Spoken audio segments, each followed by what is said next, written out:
Hello दोस्तों। तो हम करने वाले हैं मटेरियल साइंस के क्वेश्चंस। तो इसमें हम सबसे पहले कर रहे हैं the elastic stress strain behaviour of rubber is. तो रबर जो होता है ना हमारे पास, तो उसका इलास्टिक स्ट्रेस और स्ट्रेन का बिहेवियर कैसा होता है, लीनियर, नॉन लीनियर, प्लास्टिक या नो फिक्स रिलेशनशिप। तो इसका राइट आंसर है नॉन लीनियर। देखिए हमारे पास जो होता है रबर, वो एग्जैक्टली लीनियरली बिहेव नहीं करता कि जितनी स्ट्रेस बढ़ेगी उतनी स्ट्रेन बढ़ेगी, ऐसा नहीं होता है रबर के साथ। एक लिमिट हमारे पास क्या होता है कि इसके बिहेवियर अलग अलग होते हैं, लीनियर है या नॉन लीनियर। तो इसका राइट आंसर है non linear. Okay, isotropic material are those which have same. तो हमारे पास आइसोट्रोपिक मटेरियल किसे कहते हैं? Elastic properties in all direction same होनी चाहिए, stresses induced in all direction, thermal in all direction, या नन ऑफ दिस। तो इसका राइट आंसर है मेरे पास इलास्टिक प्रॉपर्टीज। देखिए, जब हम किसी मटेरियल के ऊपर स्ट्रेस लगाते हैं, चाहे वो टेंसाइल लगाएं चाहे वो कंप्रेसिव लगाएं, वो अलग अलग बिहेव करता है डायरेक्शन के हिसाब से। देखिए मान लीजिए कि एक चोरस कोई चीज है हमारे पास, कोई रेक्टेंगल है, इस साइड उसके जो प्रॉपर्टीज हैं और इस साइड जो प्रॉपर्टीज हैं वो एक्सिस जेड एक्सिस में। तो तीन एक्सिस है, तीनों में जो हमारे पास इसकी प्रॉपर्टीज होनी चाहिए वो एक जैसी होनी चाहिए। अगर हम उसके ऊपर स्टडी कर रहे हैं, इजी रहता है, इजी रहता है। तो इसलिए elastic properties in all direction should be same. Isotropic उसे कहते हैं, लेकिन ये होता नहीं है। फिर भी हमें एक स्टडी के लिए करना पड़ता है कि आइसोट्रोपिक मटेरियल मानना पड़ता है। ओके, रिक्रिस्टलाइजेशन टेम्परेचर किसे कहते हैं? ओके, तो इसका राइट आंसर, मैं जस्ट एक सेकंड है आपके पास, पढ़ लीजिए और इसका राइट आंसर क्या होगा। ओके, अच्छा दूसरा, आप पॉज भी कर सकते हैं वीडियो। अगर आप मेरा सुनने से पहले अपना राइट आंसर देखना चाहते हैं तो आप पॉज कर सकते हैं वीडियो। तो इसका राइट आंसर हमारे पास है at which new spherical crystal first begin to form and the old deform one when the stress is metal is heated. तो इसका राइट आंसर है कि नए क्रिस्टल स्ट्रक्चर बनेंगे। ओके, जैसे रिक्रिस्टलाइजेशन टेम्परेचर हम देखते हैं कि अल्फा आयरन से गामा आयरन बनता है, तो न्यू क्रिस्टल बनते हैं, तो उसको रिक्रिस्टलाइजेशन टेम्परेचर बोलते हैं। Okay, now the fourth point is point of arrest. Point of arrest in iron, iron के अंदर पॉइंट ऑफ अरेस्ट किसे कहते हैं? So that's it, stages at which allotropic form changes. There is nothing like point of arrest, stages at which the further heating does not increase the temperature for some time। तो इसका right answer क्या है? तो point of arrest कहते हैं stages at which allotropic form changes. तो allotropy क्या होता है, नेक्स्ट आने वाले क्वेश्चन में आपको एलोट्रोपी भी पता लग जाएगा।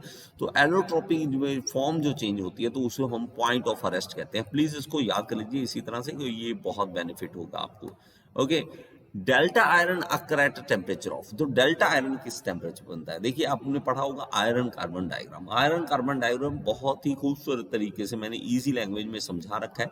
अगर आपने नहीं समझा, प्लीज पहले यूट्यूब पे लिखिए iron carbon diagram gear institute, आपको वीडियो मिल जाएगा। तो इसका राइट आंसर हमारे पास है 1400 से लेके 1539 डिग्री सेंटीग्रेड तक डेल्टा आयरन होता है। पहले अल्फा फिर गामा फिर डेल्टा होता है। तो 1400 से 1539 डिग्री जो होता है डेल्टा आयरन होता है।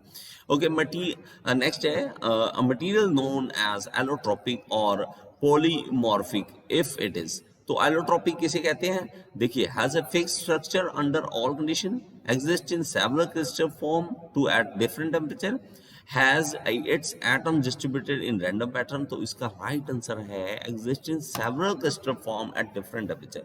देखिए, अलग अलग शक्ल, अलग अलग रूप देना किसी चीज को, उसको हम एलोट्रोपी कह देते हैं। जैसे कि इंसान के बहुत सारे रूप होते हैं ना, रूप बहुत सारे होते हैं।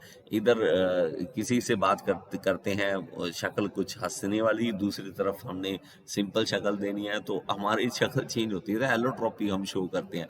तो आयरन भी हमारी जैसे आयरन की हम से बात करें तो एलोट्रोपी फॉर्म चेंज करता है कि अलग अलग क्रिस्टल बनते हैं। कहीं कभी आयरन हार्ड होता है, कभी आयरन सॉफ्ट हो जाता है। So it is allotropy. Okay, superconduction by metal is observed in the temperature range of। तो हमारा सुपर कंडक्शन, मेटल की सुपर कंडक्शन कहाँ पे होती है, तो इसका राइट आंसर हमारे पास है। ये मैकेनिकल में हमारा मटेरियल साइंस में बहुत छोटा सा चैप्टर है, लेकिन डिप्लोमा में बहुत छोटा चैप्टर है, लेकिन ये इंपॉर्टेंट माना जाता है। तो इसका राइट आंसर हमारे पास है 10 केल्विन पे। ये डिग्री नहीं होता, कभी भी केल्विन डिग्री नहीं होता, तो यहाँ पे मिस्टेक है। आप कभी भी बोलेंगे तो केल्विन अकेला बोलेंगे, कभी डिग्री नहीं बोलेंगे। ओके, नेक्स्ट है which of the following constituents of steel is softest and least strong. Soft भी है और स्ट्रॉन्ग नहीं है, स्ट्रॉन्ग नहीं है और सॉफ्ट भी है। तो इसका राइट आंसर हमारे पास क्या है, जल्दी से इसका राइट आंसर है फेराइट। इसका राइट आंसर है फेराइट। फेराइट जिसको हम अल्फा आयरन भी बोलते हैं, अल्फा आयरन भी बोलते हैं। ओके, नेक्स्ट है which of the following represent the allotropic form of iron. तो एलोट्रोपिक फॉर्म कौन कौन सी होती हैं, तो जैसे मैंने पहले आपको बताया, आयरन कार्बन डायग्राम अगर आपको आता है तो ये सब आंसर इजी लगेंगे आपको। ओके, तो इसका राइट आंसर अल्फा, गामा और डेल्टा, अल्फा, गामा और डेल्टा। 10th है the following type of material are usually the most ductile. Ductile इसमें से कौन सा होता है, एफसीसी, बीसीसी या हेक्सागोनल। तो इसमें से डक्टाइल कौन सा है, बीसीसी आपको पता होगा हार्ड माना जाता है ना, और ये चीज आपने सुना होगा। तो एफसीसी जो होता है हमारे पास, वो क्या होता है हमारे पास, वो होता है डक्टाइल। ओके, तो ये हमारे पास इस तरह से है। अगर आपने देखिए इस तरह से कॉन्सेप्ट्स क्लियर करने हैं आपने, और बहुत सारे जेई की अच्छी तरीके से, बहुत अच्छे तरीके से आप जेई की प्रिपरेशन करना चाहते हैं, तो ऐप डाउनलोड कर लीजिए गियर इंस्टीट्यूट की। आपको डिस्क्रिप्शन में लिंक मिल जाएगा, आप वहाँ पे डाउनलोड कर सकते हैं ऐप, और उसमें सारे आपको सब्जेक्ट फुल सिलेबस मिल जाएगा। Okay, thank you so much. Next video में फिर से मिलेंगे।